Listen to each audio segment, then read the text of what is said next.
Sou advogado.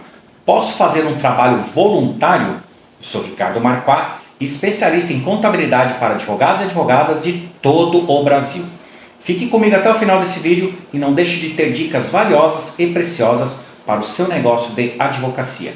Bom, juridicamente eu não sei, mas contabilmente você pode sim fazer um trabalho voluntário sem qualquer ônus, tá certo? Então é como se fosse uma doação lá dos seus serviços prestados. Agora, precisa ver na OAB mesmo se você não está fazendo uma concorrência desleal com algum outro advogado. Então tem que tomar muito cuidado. Contabilmente, sem problemas. Mas verifique na OAB, porque às vezes você está fazendo uma concorrência desleal com seus amigos e colegas aí de trabalho. Tá certo? Se ficou alguma dúvida, entre em contato conosco. E se gostou desse vídeo, dê o like e compartilhe com todos os seus colegas, advogados e advogadas.